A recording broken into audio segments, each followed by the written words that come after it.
Sir ಸ್ವಲ್ಪ ಹಿಂದೆ ಒಂದು ಲೈನ್ ದಾಟಿ. Okay sir, thank you. ಮಾಡಿ ಮಾಡಿ.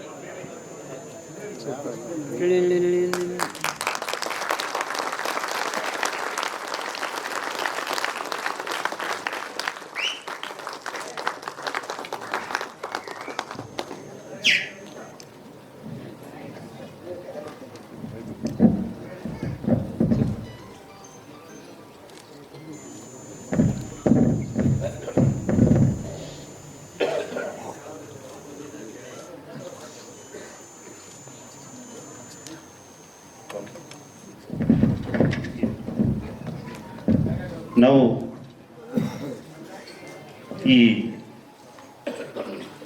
ಇದಕ್ಕೆ ಒಂದು ಮೊದಲನೇದಾಗಿ ಹೆಸರಿಂದ ಶುರು ಮಾಡ್ತೇನೆ.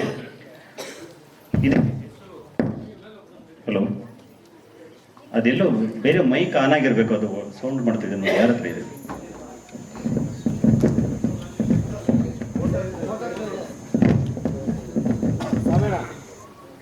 ಸರ್ ಸ್ವಲ್ಪ ಹಿಂದೆ ಹೋಗಿ ಸರ್, ಲೈಟಿಂಗ್ ಹತ್ರ ಹೋಗಿ ಸರ್. ಹಾಂ, ಓಕೆ ಓಕೆ.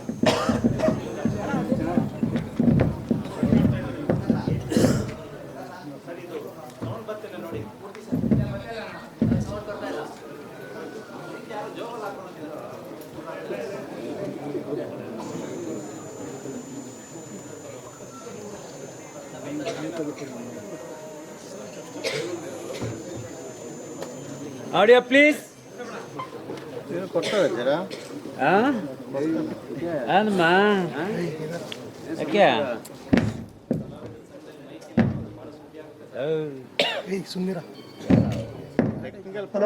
ಅಲ್ಲೆಲ್ಲೋ ಸೌಂಡ್ ಬರ್ತಾ ಇದೆ. ಓಕೆ, ಮೊದಲನೇದಾಗಿ ನಾನು ಹೆಸರಿಂದ ಶುರು ಮಾಡ್ತೇನೆ. ನಾವು ಕಲಾಕ್ಷೇತ್ರ, ರವೀಂದ್ರ ಕಲಾಕ್ಷೇತ್ರ ನೋಡಿದ್ದೇವೆ, ಪುಣ್ಯಕ್ಷೇತ್ರ ಅಂತ ಹೋಗ್ತೀವಿ, ಸಾಹಿತ್ಯ ಕ್ಷೇತ್ರ ಅಂತ ಬಳಸ್ತೀವಿ, ರಾಜಕೀಯ ಕ್ಷೇತ್ರ ಅಂತ ಓದ್ತೀವಿ. ಆದರೆ ಇಡೀ ದೇಶದಲ್ಲಿಯೇ ಮೊದಲನೇ ಬಾರಿ ಅಭಿಮಾನಕ್ಕೊಂದು ಕ್ಷೇತ್ರ ಬೇಕು ಅಂದ್ಕೊಂಡೆ, ಅದು ಡಾಕ್ಟರ್ ವಿಷ್ಣುವರ್ಧನ್ ಅಭಿಮಾನ ಕ್ಷೇತ್ರ ಅಂತ ಹೇಳಿ ಇದಕ್ಕೊಂದು ಇನ್ಮೇಲೆ ಇದೇ ಹೆಸರಿಂದನೇ ಇದನ್ನು ಕರಿತೀವಿ, ಡಾಕ್ಟರ್ ವಿಷ್ಣುವರ್ಧನ ಅಭಿಮಾನ ಕ್ಷೇತ್ರ ಅಂತ ಹೇಳಿ. ಯಾಕಂದರೆ ಒಬ್ಬ ಅಭಿಮಾನ ಕಲಾವಿದನಿಗಾಗಿ ಅವರ ಅಭಿಮಾನಿಗಳೇ ನಿರ್ಮಿಸ್ತಿರುವಂತಹ ದೇಶದ ಮೊಟ್ಟ ಮೊದಲ ಅಭಿಮಾನ ಸೌಧ ಸ್ಮಾರಕ ಅಂತಾಗದ್ದೊಂದು ಈ ಮಣ್ಣಲ್ಲಿ ಆಗ್ತಿದೆ. ಇಲ್ಲಿನ ಅವ್ಯವಸ್ಥೆಗೆ ಉತ್ತರವೂ ಹೌದು, ಅವರನ್ನು ಕಡೆಗಣಿಸಿದ್ದಕ್ಕೆ ನಮ್ಮ ಪ್ರತಿಕ್ರಿಯೆಯೂ ಹೌದು. ಅಂದರೆ ಯಾವ ರೀತಿಯಲ್ಲಿ ವಿಷ್ಣು ಅಭಿಮಾನಿಗಳು ಬೇರೆಯವರಾದರೆ ಯಾವ ರೀತಿ ಉತ್ತರಿಸ್ತಾರೆ, ನಾವಾದರೆ ಹೇಗೆ ಉತ್ತರಿಸ್ತೀವಿ ಅನ್ನೋದಕ್ಕೆ ಒಂದು ಸಿಂಬಲ್ ಅಂತ ಅಂದ್ಕೊಳ್ಳಿ. ಇದರಲ್ಲಿ ಮುಖ್ಯವಾಗಿ ಅರ್ಧ ಎಕರೆ ಜಾಗದಲ್ಲಿ ನಿರ್ಮಾಣ ಆಗ್ತಿದೆ. ಇದನ್ನ ಡಾಕ್ಟರ್ ವಿಷ್ಣುವರ್ಧನ್ ಅಭಿಮಾನ ಕ್ಷೇತ್ರ ಕೆಳಗಡೆ ಕ್ಯಾಪ್ಷನ್ನು ಜ್ಞಾನ, ಧ್ಯಾನ ಮತ್ತು ದರ್ಶನ. ಜ್ಞಾನ ಅಂದರೆ ಒಂದು ದೊಡ್ಡ ಗ್ರಂಥಾಲಯ ಇರುತ್ತೆ, ಯಜಮಾನರು ಅತ್ಯಂತ ಪ್ರಜ್ಞಾವಂತರಾಗಿದ್ದರು, ಓದ್ಕೊಂಡಿದ್ದಂಥವ್ರು, ಯಾವುದೇ ವಿಚಾರದ ಬಗ್ಗೆ ಭಾಳ ಅದ್ಭುತವಾಗಿ ವಾದ ಮಂಡನೆ ಮಾಡ್ತಾ ಇದ್ದಂಥವ್ರು. ಮತ್ತು ಅವರ ಒಂದೊಂದು ಸ್ಟೇಟ್ಮೆಂಟು ಒಂದೊಂದು ಲೇಖನ ಆಗೋಷ್ಟು ಸಮರ್ಥವಾಗಿ ಅವ್ರು ಮಾತನಾಡ್ತಿದ್ರು, ಅಷ್ಟು ಅರಿವು ಇತ್ತು ಅವರಿಗೆ. ಆದ್ದರಿಂದ ಜ್ಞಾನ ಒಂದು ಗ್ರಂಥಾಲಯ ಇರಬೇಕು ಅಂದ್ಕೊಂಡ್ವಿ. ಮತ್ತು ಆ ಧ್ಯಾನ ನೀವು ನೋಡಿದ್ರಲ್ಲ, ಒಂದು ದೊಡ್ಡ ಹಾಲಲ್ಲಿ ಒಂದು ಅಮೃತ ಶಿಲೆ, ನೀವು ಒಂದು ಪುತ್ಥಳಿ ಮಾತ್ರ ನೋಡಿದ್ರಿ. ಈ ಸ್ಮಾರಕದಲ್ಲಿ ಸುಮಾರು ಒಂದು 10 ಪುತ್ಥಳಿ ಇರ್ತವೆ. ಅದರಲ್ಲಿ ಒಂದು ಆ ಧ್ಯಾನ ಕೇಂದ್ರ ಅಮೃತ ಶಿಲೆಯಲ್ಲಿ, ನಿಮಗೆ ಸಾಯಿಬಾಬಾ ಅಮೃತ ಶಿಲೆ ನೋಡಿರ್ಬೋದು, ಆ ರೀತಿಯಲ್ಲಿ ಒಂದು ಧ್ಯಾನಸ್ಥ ಸ್ಥಿತಿಯಲ್ಲಿ ಡಾಕ್ಟರ್ ವಿಷ್ಣುವರ್ಧನ್ ಅವರು ಮಧ್ಯದಲ್ಲಿ ಕೂತಿರ್ತಾರೆ, ಒಂದು ಕೊಠಡಿ ಮಧ್ಯದಲ್ಲಿ ದೊಡ್ಡ ಹಾಲು. ಅದಕ್ಕೆ ಸೂರ್ಯ ಮಧ್ಯಾಹ್ನ 2 ಗಂಟೆ ಕರೆಕ್ಟಾಗಿ ಆ ಸೂರ್ಯ ಅದು ತಲೆ ಮೇಲೆ ಬೀಳ್ತದೆ. ಆ ಥರದ್ದೊಂದು ವಿನ್ಯಾಸವನ್ನು ನಾವು ಮಾಡಿದ್ದೀವಿ. ಇಲ್ಲಿ ಕಾಣಿಸ್ತಿದೆಯಲ್ಲ, ಈ ರೀತಿ ಸೂರ್ಯ ಮಧ್ಯಾಹ್ನ ಬಂದು ಯಜಮಾನನ್ನು ಸ್ಪರ್ಶಿಸಿ ಹೋಗ್ತಾರೆ. ಈ ಗವಿ ಗಂಗಾಧರೇಶ್ವರ ದೇವಸ್ಥಾನದಲ್ಲಿ ಬೆಳಗಿನ ರಶ್ಮಿ ಬೀಳುತ್ತಲ್ಲ, ಹಾಗೆ ನಮಗೆ ಅಪರಾಹ್ನದ ರಶ್ಮಿ ಬೀಳುತ್ತೆ. ಆ ಥರದ್ದೊಂದು ವಿನ್ಯಾಸ. ಕೊನೆಗೆ ದರ್ಶನ ಸುಮಾರು 25 ಅಡಿಗಳ ಒಂದು ಕಂಚಿನ ಪುತ್ಥಳಿ. ಈಗಾಗಲೇ ನಿಮ್ಗೆ ಗೊತ್ತಿದೆ, ಪುತ್ಥಳಿಗೆ ನಾವು ಆರ್ಡರ್ ಕೊಟ್ಟಿದ್ದೀವಿ, ಅಡ್ವಾನ್ಸ್ ಕೂಡ ಕೊಟ್ಟಿದ್ದೀವಿ. ಆದರೆ ಪುತ್ಥಳಿ ಮಾತ್ರ ಇದಲ್ಲ. ನೀವು ಆಗಲೇ ಶಿಲ್ಲೆ ಹೊಡೆದ್ಬಿಟ್ರಿ. ಸುದೀಪ್ ಸರ್ ಏನೋ ಹೇಳಿದರು. ಏನು ಹೇಳಿದ್ದು? ಮತ್ತೆ ಕೇಳಿಸ್ಕೊಳ್ಳೋವಾಗ ಶಿಲ್ಲೆ ಹೊಡಿತೀರಿ. ಟೂರ್ ಹೋಗ್ಬಿಟ್ಟು, ತುಂಬ ದೂರ ಟೂರ್ ಹೋಗ್ಬಿಟ್ಟು ಆ ಪ್ಲೇಸ್ ನೋಡ್ಬೇಕಾದ್ರೆ ಕ್ಯಾಮ್ರಾ ಎತ್ಕೋತೀರಿ, ಕಣ್ಣು ಮುಚ್ಕೋತೀರಿ. ನೋಡ್ಬೇಕಲ್ಲ. ಅವರು ಹೇಳಿದ್ದು ಯಜಮಾನರ ವಿಷಯದಲ್ಲಿ ಬರೀ ಇಷ್ಟೇ ಅಲ್ಲ ಅಂತ. ಹೌದು, ಇಷ್ಟೇ ಅಲ್ಲ, ಈ ಜಾಗದಲ್ಲಿ ಸಿಕ್ಕಾಪಟ್ಟೆ ವಿಶೇಷತೆಗಳಿರ್ತಿದ್ದಾವೆ. ಅದನ್ನು ಈಗಲೇ ಹೇಳಿದರೆ ಸ್ವಾರಸ್ಯ ಹೊರಟೋಗುತ್ತೆ ಅಂತ ಹೇಳಿ ಇಷ್ಟನ್ನು ಮಾತ್ರ ತೋರಿಸ್ತಿದ್ವಿ. ಇದು ಒಂಥರ ಟ್ರೈಲರ್ ಅಂದ್ಕೊಳ್ಳಿ. ಅದ್ರೊಳಗಡೆ ಬಂದರೆ ಕನಿಷ್ಠ 2 ಗಂಟೆಗಳ ಕಾಲ ನೀವು ಯಾರು ಯಾವ ಕಡೆಗೂ ಎದ್ದು ಹೋಗ್ಲಿಕ್ಕೆ, ಹೊರಗಡೆ ಹೋಗ್ಬೇಕು ಅನ್ನೋಂತಹ ಯೋಚನೆ ಮಾಡ್ದಂಗೆ, ಬೇರೆ ವಿಷಯ ನಿಮ್ಮ ತಲೆಗೆ ಬರ್ದಂಗೆ ಅದು ನಿಮ್ಮನ್ನು ಹಿಡಿದಿಟ್ಕೊಳ್ಳುತ್ತೆ. ಆ ಭರವಸೆ ನಾನು ಕೊಡಬಲ್ಲೆ. ಅದರ ಜೊತೆಗೆ ಇಲ್ಲಿ ಪ್ರತಿ ನವೆಂಬರ್ಗೆ ಕನ್ನಡ ಧ್ವಜಾರೋಹಣ ಮಾಡೋ ರೀತಿಯಲ್ಲಿ, ಮತ್ತೆ ನಿಮಗೆ ಇಲ್ಲಿ ಒಂದು ಸಿಂಹ ಇದೆ. ಅದು ಈ ಹೆಬ್ಬಾಗಿಲನ ಮೇಲೆ ಈ ರೀತಿಯಲ್ಲಿ ಇರುತ್ತೆ. ಅದಕ್ಕೆ ಸೂರ್ಯನ ಬೆಳಕು ಮೇಲೆ ಬಿದ್ದಾಗ ಅದು ಕೆಳಗಡೆಗೆ ನೆಲದಲ್ಲಿ ಅದರ ರಿಫ್ಲೆಕ್ಷನ್ ಬರುತ್ತೆ, ಲೈಟ್ ಬರುತ್ತೆ. ಅದ್ರ ಜೊತೆಗೆ ಇಲ್ಲಿ ಯಜಮಾನರ ಪುತ್ಥಳಿ ಏನಿದೆ ಅದರ ಬ್ಯಾಕ್ ಗ್ರೌಂಡಲ್ಲಿ ನಾವು ಪುಸ್ತಕಗಳನ್ನು ಅಷ್ಟೇ ಇಟ್ಟಿದ್ದೀವಿ. ಅಂದರೆ ಅದು ಜ್ಞಾನದ ಸಂಕೇತ, ಸಿಂಬಾಲಿಕ್ ಆಗಿ. ಮತ್ತೆ ರಾತ್ರಿಗೆ ಅದ್ರ ಮೇಲೆ ಪ್ರತಿ ಸಂಜೆಗೆ ಒಂದು ಲೇಸರ್ ಶೋ ನಡೆಸೋ ವ್ಯವಸ್ಥೆ ಕೂಡ ಇದರಲ್ಲಿರುತ್ತೆ. ಸಂಜೆ 6 ಗಂಟೆಗೆ ಅವರದ್ದೇ ಹಾಡುಗಳ, ಈಗ KRS ಹೋದರೆ ನೀವು ನೋಡಿರ್ತೀರಿ, ಅದೇ ಥರದ ಒಂದು ಯಜಮಾನರ ಹಾಡುಗಳದ್ದು ಅರ್ಧ ಗಂಟೆ ಪ್ರತಿ ದಿವಸ ಶೋ ಇರೋ ಥರ ವ್ಯವಸ್ಥೆ ಮಾಡಿದ್ದೀವಿ. ಇದಿಷ್ಟು ಡಾಕ್ಟರ್ ವಿಷ್ಣುವರ್ಧನ್ ಅಭಿಮಾನ ಕ್ಷೇತ್ರ ಜ್ಞಾನ ಧ್ಯಾನ ದರ್ಶನ. ಇದನ್ನು ಮುಂದಿನ 1 ವರ್ಷದೊಳಗೆ ಮುಗಿಸ್ಬೇಕು ಅಂತ ಅಂದ್ಕೊಂಡಿದ್ವಿ. ಇವತ್ತು ಸುದೀಪ್ ಸರ್ ಅವರು ಇದನ್ನು ಟ್ವೀಟ್ ಮಾಡ್ತಿದ್ದಾರೆ. ಸುದೀಪ್ ಸರ್ ಇದರ ಬೆನ್ನೆಲುಬಾಗಿದ್ದಾರೆ.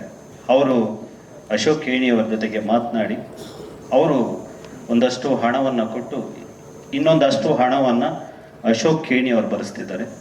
ಜೊತೆಗೆ ನಾನು ಉಳಿದ ಹಣವನ್ನು ಹಾಕಿ ಈ ಜಮೀನನ್ನು ಖರೀದಿ ಮಾಡ್ತಾ ಇದ್ದೀವಿ. ಅದರ ನಂತರದಲ್ಲಿ ಅಭಿಮಾನಿಗಳನ್ನು ಒಳಗೊಳ್ಳಬೇಕಾ ಬೇಡ ಅನ್ನೋಂಥದ್ದು ಒಂದು ತೀರ್ಮಾನ ನಮ್ಮ ಮಧ್ಯೆ ಆಯಿತು.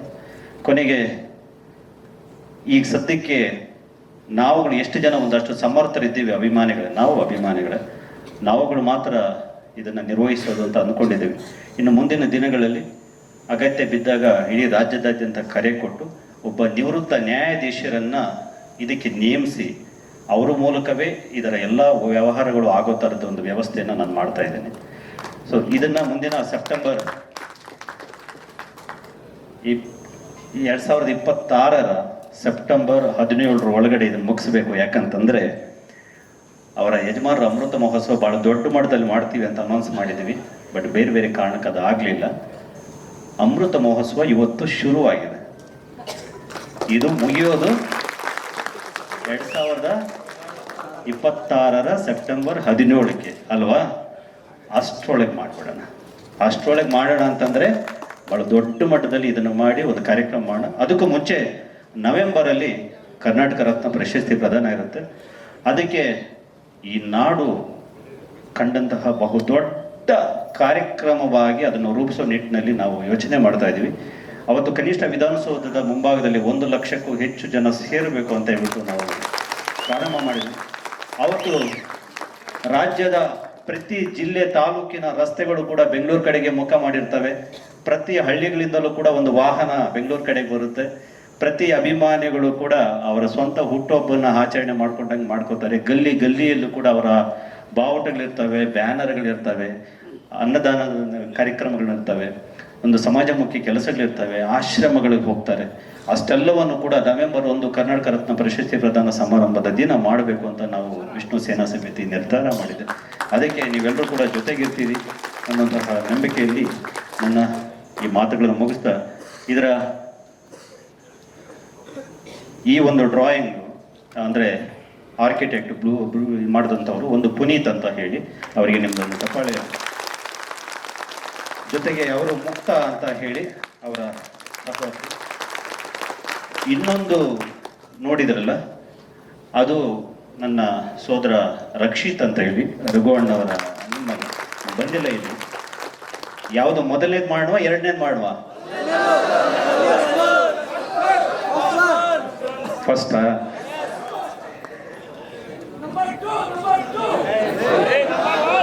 ಓಕೆ, ಆಯ್ತಾಯ್ತು. Okay, thank you.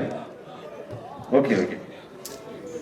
ರಕ್ಷಿತ್ ಇದಾನಲ್ಲ, ಅವನು ಜರ್ಮನ್ ರಿಟರ್ನ್, ಅವನು ಇಂಟರ್ನ್ಯಾಷನಲ್ ಸ್ಟ್ಯಾಂಡರ್ಡ್ಸಲ್ಲಿ ಅದನ್ನು ಮಾಡಿದ್ದಾನೆ.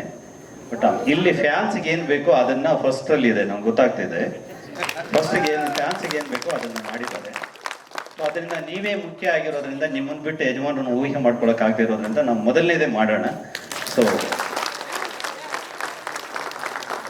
ಈಗ ನಾನು ಮಾಧ್ಯಮ ಮಿತ್ರರನ್ನು ಪ್ಲೇ ಮಾಡ್ತೀವಿ. ಈಗ ಮಾಧ್ಯಮದವ್ರು ಇದ್ದಾರೆ, ಅವರ ಪ್ರಶ್ನೆಗಳಾದ ಮೇಲೆ ನೀವು ಸ್ವಲ್ಪ ಸೈಲೆಂಟ್ ಆಗಿರ್ಬೇಕು ಸರ್.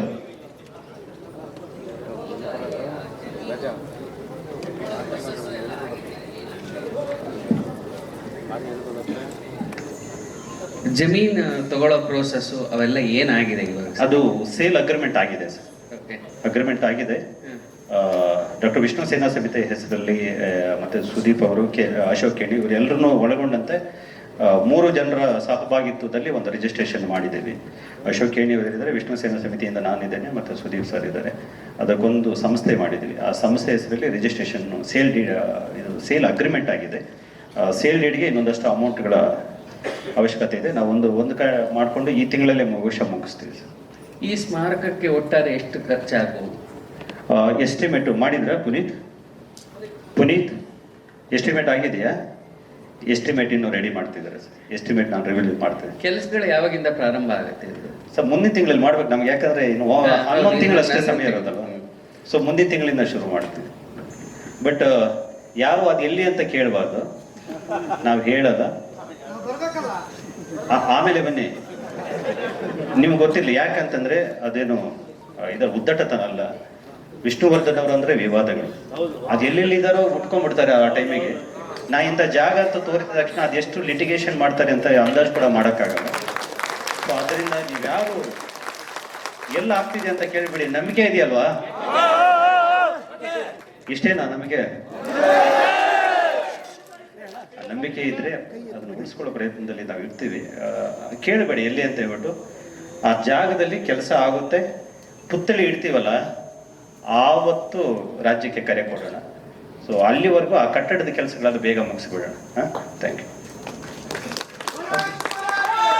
ಒಂದು ನಿಮಿಷ, ಪತ್ರಕರ್ತರು ಮಾತಾಡೋ ತನಕ ಯಾರು ಘೋಷಣೆ ಹೋಗಿ. ಅಭಿಮಾನ್ ಸ್ಟುಡಿಯೋದ 10 ಎಕರೆ ಜಾಗದ ಮೇಲೆ ನಿಮ್ಮ ಅಭಿಮಾನ್ ಸ್ಟುಡಿಯೋವನ್ನು ಉಳಿಸ್ಕೊಳ್ಳೋ ನಿಟ್ಟಿನಲ್ಲಿ ಎಲ್ಲ ಪ್ರಯತ್ನಗಳನ್ನು ಜಾರಿಯಲ್ಲಿ ಇಟ್ಟಿದ್ದೀವಿ ಸರ್. ಸರ್ಕಾರಕ್ಕೆ ಈಗ ನಿಯೋಗ ಹೋಗೋದು ಅಂತ ಪ್ಲಾನ್ ಮಾಡಿದ್ದೇವೆ. ಮತ್ತೆ ಹಂಪ ನಾಗರಾಜ್ ಅವರು, ರಕ್ಷಣಾ ವೇದಿಕೆ ನಾರಾಯಣಗೌಡರು, ಇನ್ನೊಂದಷ್ಟು ಸಾಹಿತ್ಯ ಕಲಾವಿದರ ಬಳಗ ಎಲ್ಲ ಸೇರಿಕೊಂಡು ಮುಂದಿನ ವಾರದಲ್ಲಿ ನಿಯೋಗ ಹೋಗ್ತಾ ಇದ್ದೀವಿ. ಖಂಡಿತವಾಗ್ಲೂ ಅಲ್ಲಿ ಅಭಿಮಾನ್ ಸ್ಟುಡಿಯೋದಲ್ಲಿ ಆಗಲೇಬೇಕು. ಅಲ್ಲಿ ಕೊಟ್ಟರೆ, ಜಾಗ ದೊಡ್ಡದಾಗಿ ಕೊಟ್ಟರೆ ಇದನ್ನು ಮಾಡೋ ಅಗತ್ಯ ನನಗೇನು ಕಾಣಿಸ್ತಾ ಇಲ್ಲ. ಒಂದು ವೇಳೆ 10 ಗುಂಟೆನೇ ಕೊಟ್ಟರೆ ಅದು ಬರೀ ಏನು ಮಾಡೋಕ್ಕಾಗಲ್ಲ. 10 ಗುಂಟೆ ಅಂದರೆ ಇಷ್ಟಿರುತ್ತೆ, ಅದರಲ್ಲಿ ಏನು ಮಾಡ್ಲಿಕ್ಕೆ ಸಾಧ್ಯ ಇಲ್ಲ. ಅಲ್ಲ, 10 ಗುಂಟೆ ಪ್ರಶ್ನೆ ಈಗ ಯಾಕೆ ಬರುತ್ತೆ? ಯಾಕಂದ್ರೆ 2 ಎಕರೆ ಅಂತಾನೆ. ಎರಡು ಅಲ್ಲ, ಇಡೀ 10 ಎಕರೆ ಜಾಗ ಇದೆಯಲ್ಲ. ಆ ಸ್ಟುಡಿಯೋ ಬಿಟ್ಟು ಅವ್ರೇನೋ ಮಾಡ್ತಾ ಇದ್ದಾರೆ ಅಂತ ಆದ್ರಿಂದ ಅದನ್ನು ವಾಪಸ್ ತಗೊಳ್ಳೋದಂತೂ ಇದೆ. ಮೊನ್ನೆ ನಾನು ಯಾವುದೋ ಒಂದು ಇವರು ಡಿ ಸಿ ಶಂಕರ್ ನೀವು ನೋಡಿದಿರಿ ಅಂತ ಅನ್ಕೋತೀನಿ. ಅವ್ರು ಹೇಳೋದು ಈಗ ಅರಣ್ಯ ಇಲಾಖೆಗೆ ಅವರು ಹ್ಯಾಂಡ್ ಓವರ್ ಮಾಡಿ, ಅರಣ್ಯ ಇಲಾಖೆಯಿಂದ ರೆವಿನ್ಯೂ ಹ್ಯಾಂಡ್ ಓವರ್ ಮಾಡಿದ ಜಾಗ. ಹಾಗಾಗಿ ಮತ್ತೆ ಇದು ನಮ್ಮದು ಅಂತ ಹೇಳ್ಕೊಳಕ್ಕಾಗಲ್ಲ, ಅದನ್ನು ಬಳಸ್ಬೋದು ಅನ್ನೋ ಅರ್ಥದಲ್ಲಿ ಮಾತಕ್ಕೆ ಕೇಳಿದೆ ನಾನು. ಅದು 2015ರಲ್ಲಿ ಆದಂತಹ ಬೆಳವಣಿಗೆಗಳು ಸರ್. ಅದಾದ್ಮೇಲೆ ಆ ಜಮೀನನ್ನು ಕೂಡ ಇವರು ಕೇಸ್ ಹಾಕಿ ಅದನ್ನು ತಮ್ಮದಾಗಿಸ್ಕೊಂಡಿದ್ದಾರೆ. ಅದನ್ನು 2 ಎಕರೆ ಕೂಡ ಅದರಲ್ಲಿ ಪಾಣಿ ಇದೆ, ಅದು ಸಪರೇಷನ್ ಆಗಿದೆ. ಬಟ್ ಅದ್ರ ಮೇಲೆ ಕೇಸು ಇವ್ರು ಗೆದ್ದಿದ್ದಾರೆ. ಮತ್ತೆ ಅದ್ರ ಮೇಲೆ ಅಲ್ಲ, ಈಗ ಈ 10 ಎಕರೆ ಇದೆಯಾ? 10 ಎಕರೆ ಈಗ ಅದನ್ನೇ ಮುಟ್ಟುಗೋಲು ಹಾಕೋಬೇಕು. ಒಂದು ವೇಳೆ ಮುಟ್ಟುಗೋಲು ಹಾಕೊಂಡ್ರೆ ಅರಣ್ಯ ಭೂಮಿ ಅಂತ ಆ ಕಾಯ್ದೆಯಲ್ಲೇ ಆಗುತ್ತೆ. ಅದು ಇಲ್ಲ ಅಂತ ಇದ್ದಾರೆ ಅವರು. ಜಿಲ್ಲಾಧಿಕಾರಿ ಅವತ್ತು ಮೊನ್ನೆ ಮಾತಾಡ್ತಾ ಇದ್ದಾರೆ. ಡಿ ಸಿ ಶಂಕರ್ ಅವರು 2015ರಲ್ಲಿ, ಈಗ ಮೊನ್ನೆ ಉಪ ಸಂರಕ್ಷಣಾಧಿಕಾರಿ ರವಿಕುಮಾರ್ ಅವರು ಬರೆದಿದ್ರಲ್ಲ, ಅದ್ರ ಪ್ರಕಾರ 1935ರಿಂದ ಕೂಡ ಅವರೆಲ್ಲ ದಾಖಲೆಗಳನ್ನು ಒದಗಿಸಿ ಹೇಳಿರುವಂಥದ್ದು ಇದು ಅರಣ್ಯ ಭೂಮಿಯೇ, ಇದನ್ನ ಅದೇ ಮಾನದಂಡದಲ್ಲಿ ಇದನ್ನ ಮುಟ್ಟುಗೋಲು ಹಾಕೊಳ್ಳಿ ಅಂತ. ಅಲ್ಲ, ಅರಣ್ಯ ಭೂಮಿ ಹೌದು, ಆದರೆ ಕಂದಾಯ ಇಲಾಖೆ ಕೊಟ್ಟಿರೋದ್ರಿಂದ, ಕೊಟ್ಟ ಆದೇಶ ಇರೋದ್ರಿಂದ ಮತ್ತೆ ವಾಪಸ್ ತಗೋಬೇಕಾದ್ರೆ ಸರ್ಕಾರ ಬೇಕಾದ್ರೆ ಕ್ಯಾಬಿನೆಟ್ನಲ್ಲಿ ಅದನ್ನ ಡಿಸೈಡ್ ಮಾಡಿ ತಗೋಬೋದಲ್ವ. ಅದು ಸಚಿವ ಸಂಪುಟದಲ್ಲಿ ಅದನ್ನ ನಿರ್ಧಾರ ಮಾಡಿಕೊಂಡ್ರೆ ಕೋರ್ಟು ಬೇರೆಯವರು ಯಾರು ಏನು ಮಾಡೋಕ್ಕಾಗಲ್ಲ. ಅದೇ ಅದಕ್ಕೆ ಅದು ಸರ್ಕಾರದ ಮಟ್ಟದಲ್ಲಿ ಆಗಬೇಕು. ಸರ್ಕಾರ ಮನಸ್ಸು ಮಾಡಿ 10 ಎಕರೆ ತಗೊಂಡು ನಮಗೆ ಒಂದು ಎಕರೆ ಕೊಡ್ಬೋದು ಆರಾಮಾಗಿ. ಬೇಡ ಇಲ್ಲ ಅಂತಂದ್ರೂ ಅದೊಂದು ಪೂಜಾ ಕೇಂದ್ರವಾಗಿ, ಆರಾಧನಾ ಕೇಂದ್ರವಾಗಿ ಮಾಡಬಹುದು, ಅದನ್ನು ಪುಣ್ಯಭೂಮಿಯಾಗಿ. ಒಂದು ಪಕ್ಷ ಆ ಥರ 1 ಎಕರೆ ಕೊಟ್ಟರು ಅಂದ್ರೆ ಅವಾಗ ಅಲ್ಲಿ ಏನಾಗತ್ತೆ, ಇಲ್ಲಿ ಏನಾಗಿರುತ್ತೆ? ಒಂದು ವೇಳೆ ಕೊಟ್ಟಿದ್ದಾರೆ ಅಂದ್ರೆ 1 ಎಕರೆ ಅಲ್ಲಿ ಆಗ್ಲಿ ಸರ್, 2-3 ಬೇಡ ಅಂತ ಅನ್ಸುತ್ತೆ ನನಗೆ. ಅಲ್ಲಿ ಆಗ್ಲಿ, ಬಟ್ ಅದು ಎಷ್ಟು ದಿವಸ ಆಗುತ್ತೋ, 15 ವರ್ಷ ಹೇಳ್ತಿದ್ದಾರೆ, ಇನ್ನು ಎಷ್ಟು ದಿವಸ ಗೊತ್ತಿಲ್ಲಲ್ಲ. ಒಂದ್ ವೇಳೆ ಅದಕ್ಕಿಂತ ಮುಂಚೆ ಇದಾದ್ರೆ ಇದಂತೂ ಕೆಲಸ ಶುರು ಮಾಡ್ಬಿಡ್ತೀವಿ ನಾವು. ಅಲ್ಲ, ಈಗ ಒಂದು ಹಂತಕ್ಕೆ ಬಂದಿದ್ದೆ ಅಲ್ಲ ಈಗ. ಯಾಕಂದ್ರೆ ಮೊದ್ಲಾದ್ರೆ ಅವರು 2003ರಲ್ಲಿ ಅವ್ರ ಕೆಲಸ ಹಾಕಿದ್ದು, ಇನ್ನೊಂದು ಅವೆಲ್ಲ ಮುಗಿದು ಹೋಯ್ತು. ಈಗ ಏನೇ ಹೇಳಿದ್ರು ಬಾಲಣ್ಣನವರ ಫ್ಯಾಮಿಲಿಗೆ ಅದ್ರ ಮೇಲೆ ಹಕ್ಕಿಲ್ಲ ಅನ್ನೋದಂತೂ ಖಚಿತ ಆಯ್ತು. ಅವ್ರು ಕೋರ್ಟು ಕಚೇರಿ ಏನೇ ಹೇಳಿದ್ರು ಸ್ಟುಡಿಯೋಕ್ಕೆ ಬಳಸದೇ ಇರೋದ್ರಿಂದ ಅಲ್ವಾ. ಹಾಗಾಗಿ ಸರ್ಕಾರ ಅದರ ವಶಕ್ಕೆ ತಗೋಬಹುದು. ಸರ್, ಸರ್ಕಾರದ ಇಚ್ಛಾಶಕ್ತಿ ಎಷ್ಟು ವರ್ಕ್ ಆಗುತ್ತೆ ಅಂತ ನನ್ಗೆ ಗೊತ್ತಿಲ್ಲ. ಯಾಕಂದ್ರೆ 2015ರಲ್ಲಿ ಇದೇ ತರ ಮುಟ್ಟುಗೋಲು ಪ್ರಕ್ರಿಯೆ ಆದಾಗ ಸರ್ಕಾರದ ಮಟ್ಟದಲ್ಲಿ ಕೆಲವು ಹೋರಾಟಗಾರರು ಅದನ್ನ ಬಾಲಕೃಷ್ಣ ಅವರ ಜಮೀನನ್ನ ನೀವೇನಾದ್ರೂ ಮುಟ್ಟುಗೋಲು ಹಾಕೊಂಡ್ರೆ ನಾವು ಹೋರಾಟ ಮಾಡ್ತೀವಿ ಅಂತ ಹೇಳಿದಕ್ಕೆ ಸರ್ಕಾರ ಪ್ರಕ್ರಿಯೆಯನ್ನೇ ನಿಲ್ಲಿಸಿಬಿಟ್ಟಿತ್ತು. ಈಗ ಅದರ ಆಂತರಿಕವಾಗಿ ಏನಾಗ್ತಿದೆ ಅಂತ ನಮಗೂ ಗೊತ್ತಿಲ್ಲ. ಅದಕ್ಕೆ ಅದನ್ನು ಎಚ್ಚರಿಸುವಂತ ಕೆಲಸ ಅವ್ರೇನು ಅಭಿಮಾನ ಸ್ಟುಡಿಯೋಗೆ ಯಾವ ಉದ್ದೇಶಕ್ಕೆ ಜಾಗ ತಗೊಂಡಿದ್ರು ಆ ಉದ್ದೇಶಕ್ಕೆ ಅವರು ಭದ್ರಾಗಿಲ್ಲ, ಮತ್ತೆ ಅದಕ್ಕೆ ಬಳಸ್ತಾ ಇಲ್ಲ. ಆದ್ರಿಂದ ನೀವು ಖಂಡಿತವಾಗ್ಲೂ ತಗೋಬಹುದು. ಮತ್ತೆ ಅವ್ರ ಮೇಲೆ ಅನುಕಂಪ, ಸಿಂಪತಿ ತೋರಿಸೋ ಅಗತ್ಯ ಇಲ್ಲ. ಯಾಕಂದ್ರೆ ಅವ್ರ ತಾತನ ಸಮಾಧಿನೇ ನೆಲಸಮ ಮಾಡಿದವರು ಅವರು. ಸೊ ಆದ್ರಿಂದ ಯಾರಿಗೋಸ್ಕರ ಜಾಗ ಕೊಟ್ಟಿದ್ದಾರೋ ಅವ್ರ ಸಮಾಧಿನೇ ನೆಲೆಗೊಳಿಸ್ತಾರೆ ಅಂತಂದ್ರೆ ಇವರು ವ್ಯವಹಾರಿಕವಾಗಿ ತುಂಬಾ ಮುಂದೆ ಹೋಗ್ಬಿಟ್ಟಿದ್ದಾರೆ. ಇಂಥವ್ರ ವಿಷಯದಲ್ಲಿ ಅನುಕಂಪ ತೋರೋದು ಬೇಡ, ನೀವು ಮುಟ್ಟುಗೋಲು ಹಾಕೊಳ್ಳಿ ಅನ್ನೋ ಒತ್ತಾಯವನ್ನ ನಾವು ದಾಖಲಿಸೋಕೋಸ್ಕರ ನಿಯೋಗ ಹೋಗ್ತಾ ಇದೀವಿ. ಅದೇ ತಗೊಂಡು ಇನ್ಯಾರಿಗಾದ್ರೂ ಅದೇ ಕೆಲಸಕ್ಕೆ ಅಂದ್ರೆ ಸ್ಟುಡಿಯೋ ತರ ಡಾಕ್ಟರ್ ವಿಷ್ಣುವರ್ಧನ ಪ್ರತಿಷ್ಠಾನಕ್ಕೆ ಬರುತ್ತೆ. ಅದು ಸರ್ಕಾರದಲ್ಲಿ, ಅದು ಮುಖ್ಯಮಂತ್ರಿಗಳ ಅಧ್ಯಕ್ಷರಾಗಿರ್ತಾರೆ. ಅಲ್ಲಿಂದ ಆಚೆಗೆ ಅವ್ರು ನೋಡ್ಕೋತಾರೆ. ನಮಗೆ ಅಭಿಮಾನಿಗಳಿಗೆ ನಾವು ಹೋಗಿ ಕೈ ಮುಗಿದು ಬರೋದಷ್ಟೇ ನಮ್ಮ ಕೆಲಸ.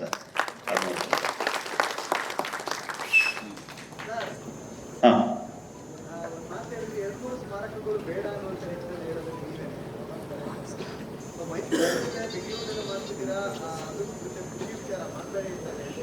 ಅಭಿಮಾನಿಗಳಲ್ಲಿ ಗೊಂದಲ ಅನ್ನೋದಾಗಲ್ವಾ? ಎಲ್ಲಿ ಹೋಗ್ಬೇಕು, ಎಲ್ಲಿ ವಿಷ್ಣುವನ್ನ ಪೂಜೆ ಮಾಡಬೇಕು, ಎಲ್ಲಿ ವಿಷ್ಣುವನ್ನ ಅಭಿಮಾನದಿಂದ ನೋಡ್ಬೇಕು ಅನ್ನುವಂಥದ್ದು ಅಭಿಮಾನಿಗಳು ಗೊಂದಲ ಆಗಲ್ವಾ? ಹೇಳ ಇಷ್ಟು ಜನ ಇಷ್ಟೆಲ್ಲ ಮಾಡ್ತಾ ಇದ್ರು, ಅಲ್ಲಿರೋ ವ್ಯಕ್ತಿ ಮಾತ್ರ ಒಬ್ಬರೇ, ಡಾಕ್ಟರ್ ವಿಷ್ಣುವರ್ಧನ್ ಅವರು. ನನ್ನ ಒಂದು ಪುರಾತನ ಸ್ಟೇಟ್ಮೆಂಟ್ ಇದೆ ಸರ್. ಡಾಕ್ಟರ್ ವಿಷ್ಣುವರ್ಧನ್ ಅವರ ಭವನಗಳು, ಸ್ಮಾರಕಗಳು, ಪುತ್ಥಳಿಗಳು ರಾಜ್ಯದ ಊರಲ್ಲೂ ಆಗಲಿ, ರಸ್ತೆಗಳು, ವೃತ್ತಗಳು, ಆದರೆ ಪುಣ್ಯಭೂಮಿ ಅನ್ನುವಂಥದ್ದು ಅಭಿಮಾನ ಸ್ಟುಡಿಯೋದಲ್ಲೇ ಇರಲಿ ಅಂತ ಹೇಳಲಿಕ್ಕೆ ನಾನು ಇವತ್ತಿಗೂ ಅದಕ್ಕೆ ಬದ್ಧನಾಗಿದ್ದೇನೆ.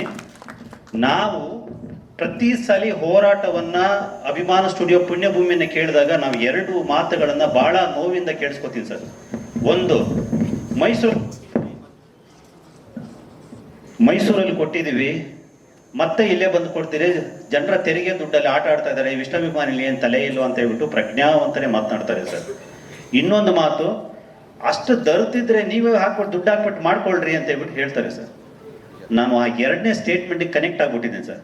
ದರ್ದಿದೆ ಹಾಕೊಂಡು ಮಾಡ್ಬಿಡೋಣ.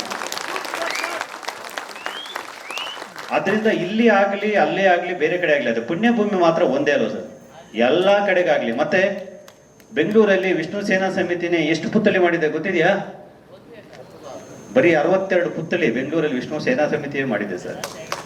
ಅಂಥದ್ರಲ್ಲಿ ಇನ್ನೊಂದು ದೊಡ್ಡ ಪುತ್ಥಳಿ ಬರ್ತಾ ಇದೆ. ಆ ಜಾಗದಲ್ಲಿ ಏನೋ ಒಂದು ಧ್ಯಾನ ಕೇಂದ್ರ ಬರ್ತಾ ಇದೆ, ಜ್ಞಾನ ಕೇಂದ್ರ ಬರ್ತಾ ಇದೆ. ಸೊ ಒಂದು ಸಂಭ್ರಮ ಅಲ್ಲ ಸರ್, ಸಂಭ್ರಮ ಜಾಸ್ತಿ ಆಗುತ್ತೆ ಹೊರತು ಕಡಿಮೆ ಆಗಲ್ಲ. ಇವತ್ತು ಕೆಲವರು ಅಲ್ಲಿಗೆ ಹೋದ್ರು, ಅಭಿಮಾನ ಸ್ಟುಡಿಯೋದ ಭಾಗಕ್ಕೆ, ಅಲ್ಲಿ ಒಂದು 20,000 ಜನ ಸೇರಿದ್ರು. ಅಲ್ಲಿಂದ ಇವತ್ತು ನೋಡಿ ಇಲ್ಲೊಂದು 1,000 ಜನ ಬಂದಿದ್ದಾರೆ. ಇಲ್ಲಿ ಮುಗಿಸ್ಕೊಂಡು ಈಗ ಇನ್ನೊಂದು ಕಡೆಗೆ ಹೋಗ್ತಾರೆ. ಅಭಿಮಾನಿಗಳು ಅವರ ಅಭಿಮಾನ ಅದು ಲೆಕ್ಕಕ್ಕೆ ಸಿಗದೆ ಇರುವಂಥದ್ದು. ಅದರಿಂದ ಎಲ್ಲೇ ಇದ್ರು ಕೂಡ ಅವ್ರಿಗೆ ಅನುಕೂಲಕ್ಕೆ ತಕ್ಕಾಗಿ ಅವ್ರು ಹೋಗ್ತಾರೆ, ಅವರ ಮನಸ್ಥಿತಿಗೆ ತಕ್ಕಾಗಿ ಹೋಗ್ತಾರೆ. ಎಲ್ಲೇ ಹೋದ್ರು ಕೂಡ ಅಭಿಮಾನಿಗಳನ್ನ ಆರಾಧನೆ ಮಾತ್ರ ನಿಂತಿಲ್ಲ. ಅದರಿಂದ ಆಗ್ಲಿ ಬಿಡಿ ಸರ್.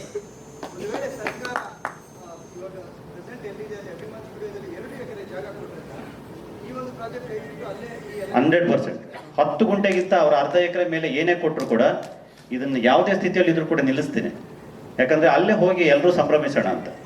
ಬೆಂಗಳೂರಲ್ಲಿ ಒಂದು ಸಾಕು, ಅಷ್ಟು ದೊಡ್ಡದು. ಇಲ್ಲಿ ಎಷ್ಟು ದಿವಸ ಆಗುತ್ತೋ ಗೊತ್ತಿಲ್ಲವಲ್ಲ ಸರ್, ಅದಕ್ಕೋಸ್ಕರ.